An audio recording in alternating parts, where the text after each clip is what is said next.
Who's this coming along here? That's not who I think it is. I'm pretty sure it's not who I think it is anyway.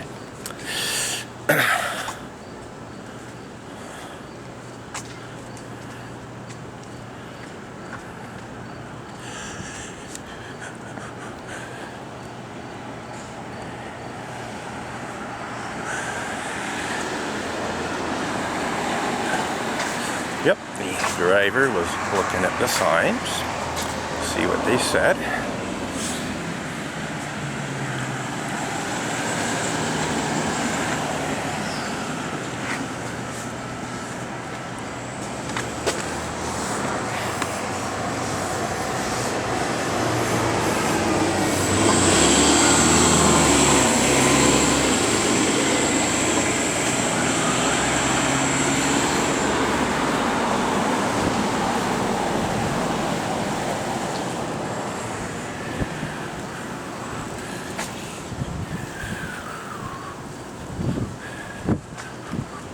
So as I said in the first clip, it is Sunday the 9th of August of 2015. I'm in front of the Unitarian Church in Montreal, engaged in my alternative spiritual practice of protesting against Unitarian Universalist clergy abuse and other Unitarian Universalist injustices, abuses, and hypocrisy. And just into the first 20 minutes or so of the protest. I just finished a 17-minute clip of video and started a new one. And we'll see how long we stay here, but I figure I'll stay for at least 2 full 17-minute sessions. The way this camera works is it'll do 17 or so minutes at a time.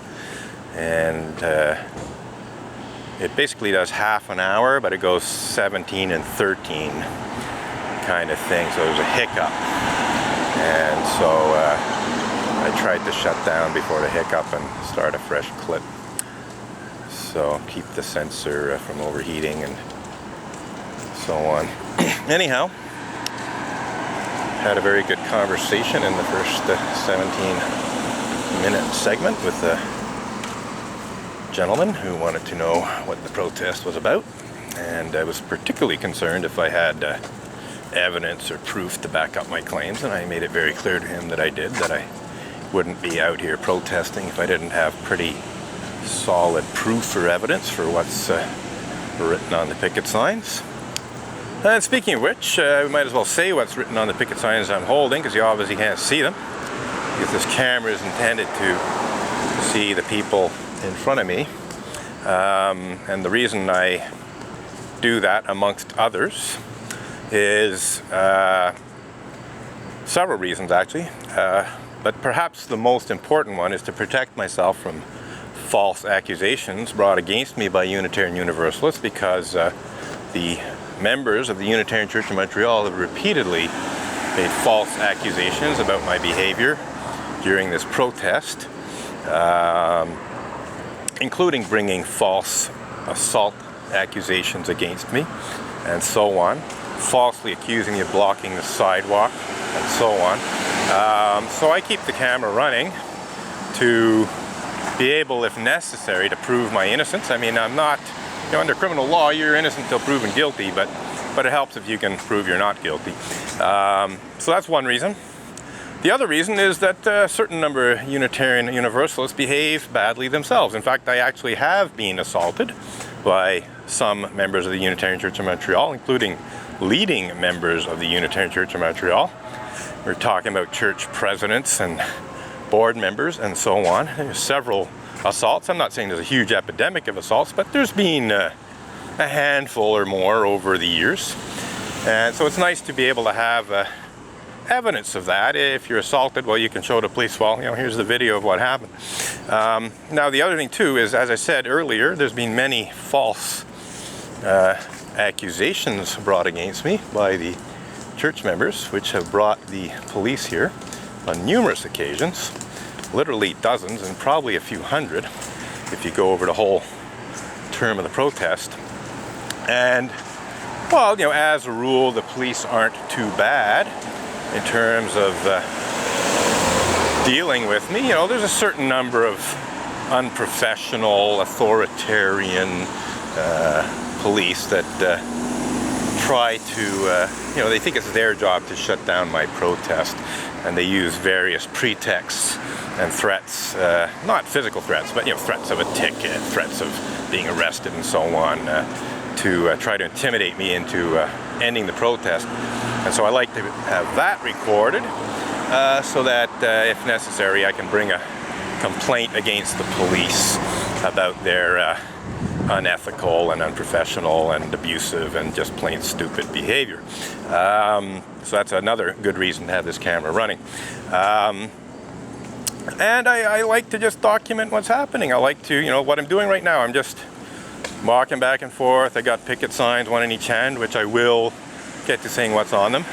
But yeah, basically, you know, I began recording full-time mainly to protect myself from the false accusations that Unitarians at the Unitarian Church of Montreal were bringing against me, and also to record the interactions with the police so that when they were behaving in an abusive manner, that I could prove exactly what they said and how they said it and so on.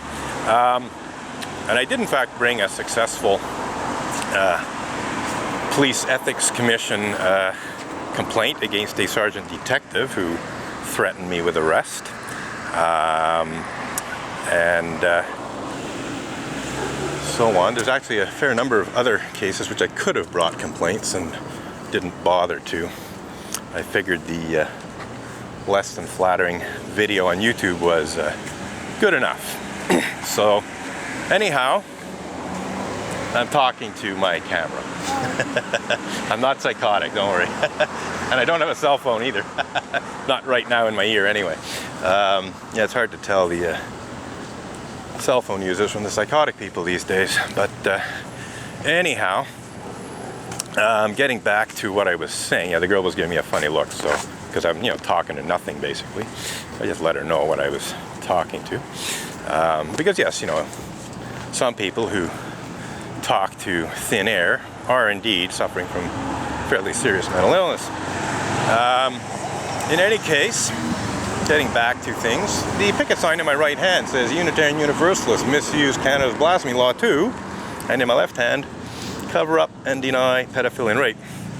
And this is an entirely truthful statement based on the fact that the Unitarian Universalist Association in Boston hired Stikeman Elliott, barristers and solicitors, litigation lawyer, Maitre Marc-Andre Coulombe, to have me served with an arrogant and aggressive cease and desist demand letter.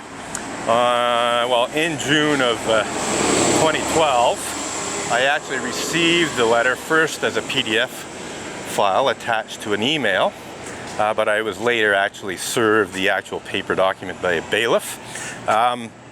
And in that arrogant and aggressive cease and desist demand letter, Maitre Marc-Andre Coulombe accused me of the archaic criminal act of blasphemous libel on the following basis, which happens to be false. The pretext or basis upon which Maitre Marc-Andre Coulombe accused me of the crime of blasphemous libel is the following. Your unfounded and vicious allegations to the effect that ministers of the association engage in such despicable crimes as pedophilia and rape are defamatory. And he went on to say that they are so defamatory that they constitute the criminal act of blasphemous libel. So I wrote back to Maitre Marc-Andre Coulombe asking him to please identify which blog posts, you know, he was claiming were unfounded and vicious allegations, yada yada yada. And I also, there were other accusations, and I asked him to you know, identify clearly what he was talking about as far as those. But you know, the most serious and at the same time the most laughable accusation that he made was the blasphemous libel one. And yes, I had written about some cases of pedophilia and or rape committed by Unitarian Universalists, but the cases that I blogged about were about people who were actually convicted of these crimes, so they were hardly unfounded. And I don't believe they were vicious. You know, I wasn't really nasty about it. I just sort of told the facts as I was aware of them based on newspaper reports and so on. So as far as I was concerned, I hadn't made any unfounded and vicious allegations, and I wanted Maitre Coulombe to identify exactly which blog post he was talking about. Because I also knew that the blog posts, in the blog post itself, made it clear that these people were convicted.